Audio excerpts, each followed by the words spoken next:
Olá, sejam bem-vindos a mais um Encontro com a Nivelete.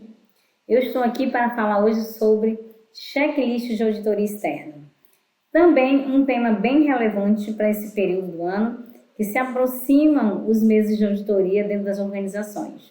E eu vou trazer aqui algumas dicas, principalmente para você profissional que nunca conduziu um processo de auditoria ou então entrou nesse momento, nessa atividade, não sabe por onde começar. E eu trouxe aqui algumas dicas para acabar com essa aflição e para ajudar você também no dia a dia, olhar para as coisas certas para que lá na auditoria você consiga entregar os resultados que são necessários.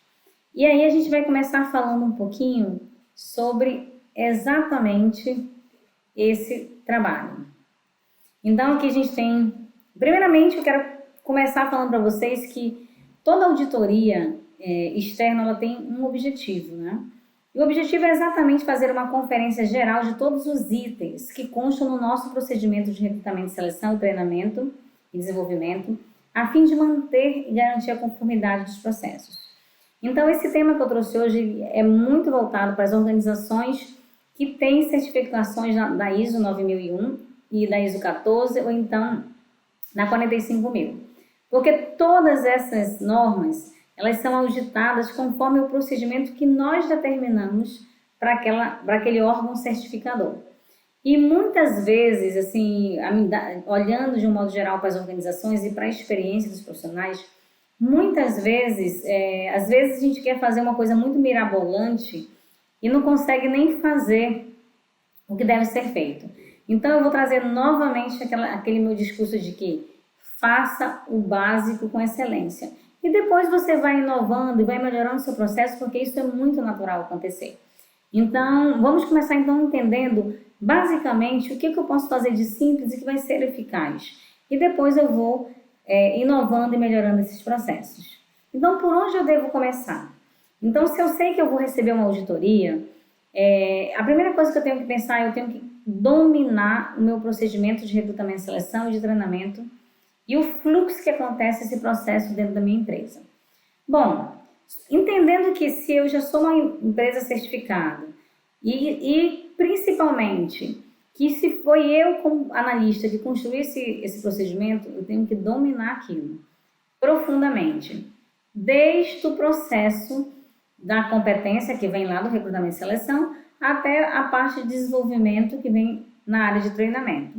Então, tudo isso eu preciso dominar. Então, eu vou contar uma história aqui que aconteceu.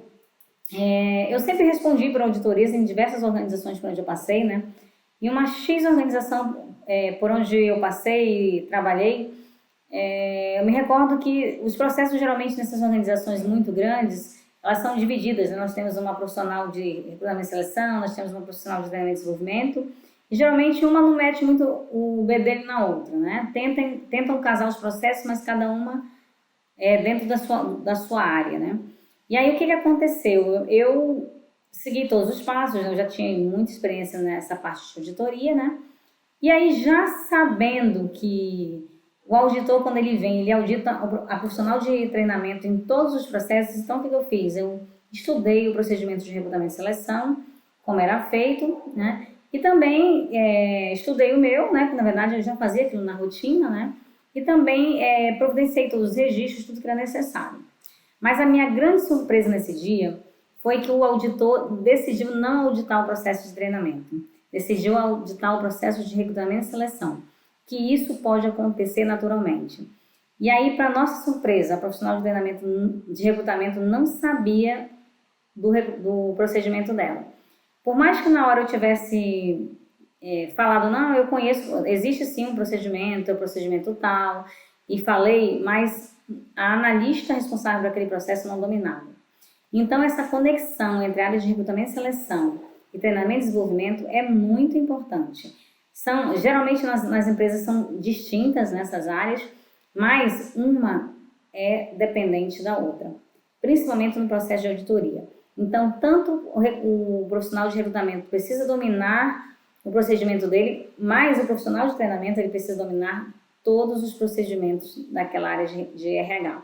para que ele possa ser um profissional completo e no momento da auditoria ele consiga apresentar tudo o que for solicitado. Então, o primeiro momento é esse, dominar os procedimentos da área, de recrutamento e seleção até o processo de treinamento e desenvolvimento. Conhecendo mesmo todo o fluxo. O que é o fluxo do processo, que eu digo? É saber cada etapa do recrutamento e seleção, cada etapa do treinamento e desenvolvimento, tá? Em cada etapa desse processo, entender o que deve ser apresentado. Então, vamos lá. Eu faço um mapeamento de necessidades de treinamento. Se eu digo lá que no meu procedimento, que o mapeamento de necessidades de treinamento vai ser feito por e-mail, eu tenho que apresentar lá os e-mails, né, fechando aquelas necessidades. Então, isso é muito importante, tá, gente? Tudo que eu digo no meu procedimento, eu tenho que cumprir, eu tenho que apresentar. Porque não foi o auditor que mandou eu colocar aquilo, fui eu. Por isso que eu sempre digo, quanto mais simples o procedimento, melhor para ser executado no dia a dia. Principalmente porque nós sabemos como que é a rotina de um profissional de RH. Então, nós precisamos realmente ter muita coerência nesse momento, tá? Feito isso, iniciar o checklist para a validação do processo. Opa, vamos lá. Aqui no recrutamento e seleção, começa com a descrição de cargos. Elas estão todas atualizadas? Beleza, eu digo aqui que no processo de seleção, o candidato tem que preencher a ficha de solicitação de emprego, ele tem que ser feita uma avaliação psicológica e um teste prático. Então, se eu disse que lá no meu procedimento precisa disso, eu tenho que comprovar que eu fiz as 3 etapas, tá bom? Então, a mesma coisa no processo de treinamento. Então, se eu digo lá que o mapeamento enviado pelas lideranças por e-mail, eu tenho que ter um e-mail comprovando esses mapeamentos, tá? Então, eu posso facilitar? Posso sim, mas eu não posso deixar escrito algo que eu não cumpro, tá bom? Isso é muito, muito importante, tá?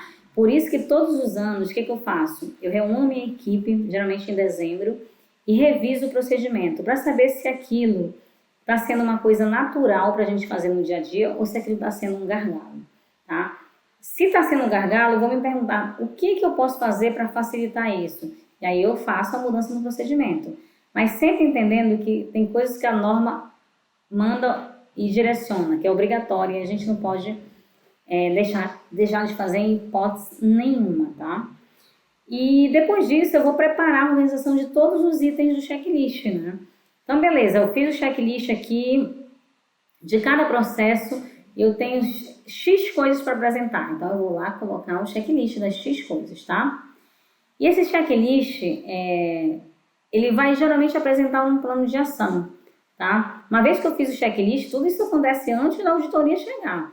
Então, esse checklist, se um checklist não é uma ação focada em trabalhos não realizados, tá, gente?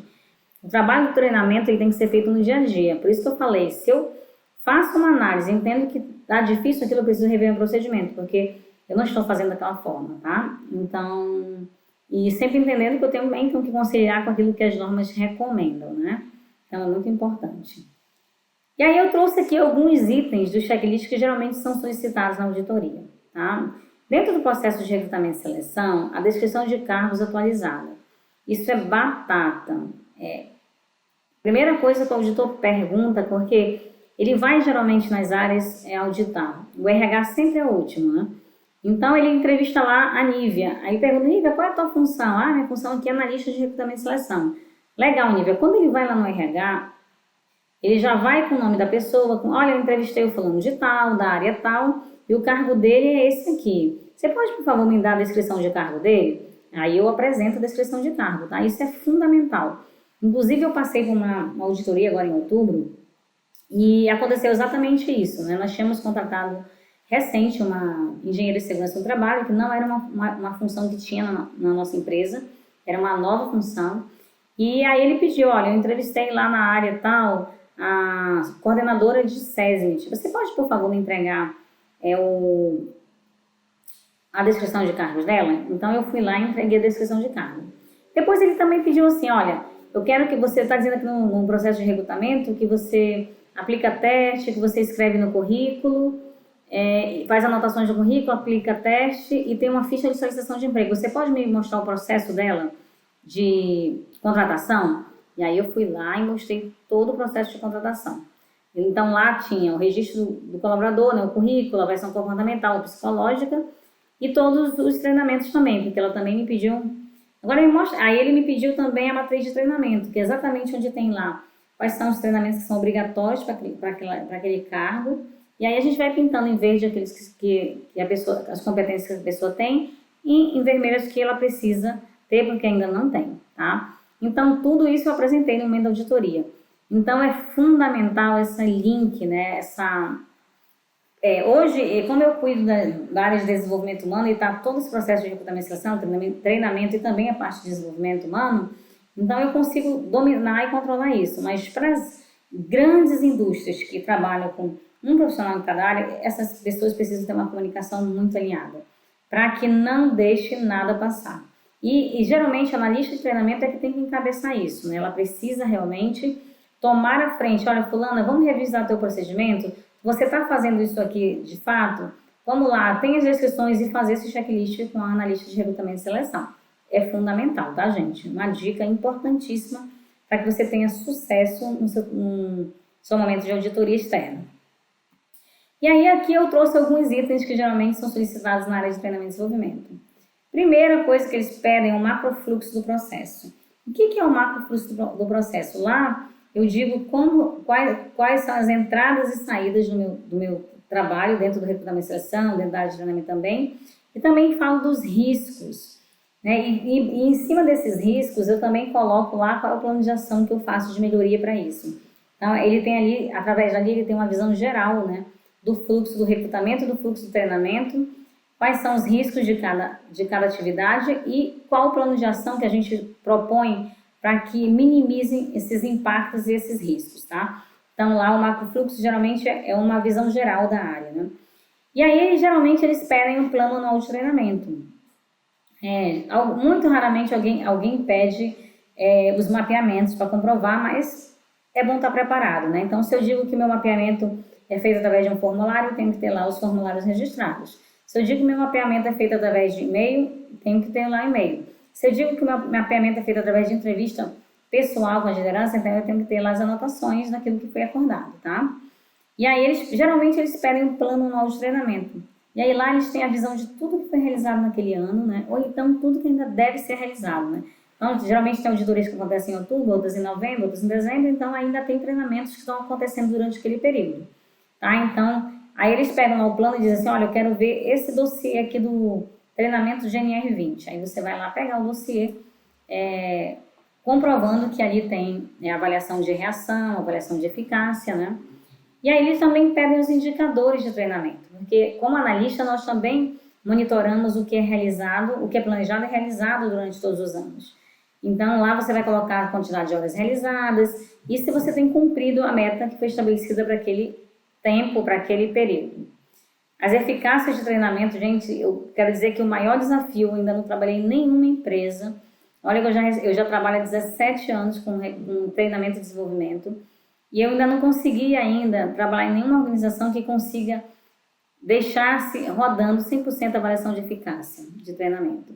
Então, assim, eu bolo algumas estratégias, né? Os treinamentos que são geralmente normativos, como NRs, eu acordo NRs, brigadas, esses treinamentos assim, eu acordo com os instrutores que eles façam provas teóricas e coloquem dentro das atividades práticas uma nota. Porque isso aí eu consigo minimizar bastante esse retrabalho com eficácia de treinamento, tá? Porque o objetivo realmente de normas é saber se a pessoa aprendeu a norma e aplicou na prática. E é uma coisa que elas vão ter que fazer no dia a dia, porque normativa geralmente é a atividade da pessoa, relacionada à atividade que aquela pessoa executa no dia a dia. E uma outra estratégia que sempre que eu deixo é amplo, a pessoa apresentar uma planilha, apresentar dependendo do treinamento, né? Então eu deixo isso muito amplo. E aí, tudo isso eu organizo os dossiês de treinamento, porque são fundamentais.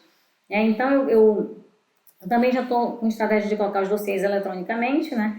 Mas mantenho o físico, porque às vezes pode acontecer, a tecnologia é falha, se não tem energia, qualquer situação, a gente tem lá o processo para apresentar fisicamente, tá? Mas quanto mais a gente conseguir trabalhar esses processos eletronicamente, é bem melhor, tá bom? Então, a nossa apresentação é essa. Eu quero agradecer imensamente a você que me acompanhou até o momento. Eu estou aqui sempre trazendo dicas muito importantes e falar sobre auditoria externa é muito relevante, principalmente para você que quer pensar, nossa, não sei por onde começar. Então, começar a conhecer o teu processo é começar a desenhar o teu procedimento. E o que é desenhar o procedimento? É dizer como que aquela atividade vai acontecer no dia a dia dentro da sua empresa. Muito obrigada por ter me acompanhado até aqui. Você pode continuar assistindo os meus vídeos através do meu canal Nivelate e me acompanhar nas redes sociais Nivelate_aprendizagem, tanto no Facebook como no Instagram. Te vejo e até a próxima.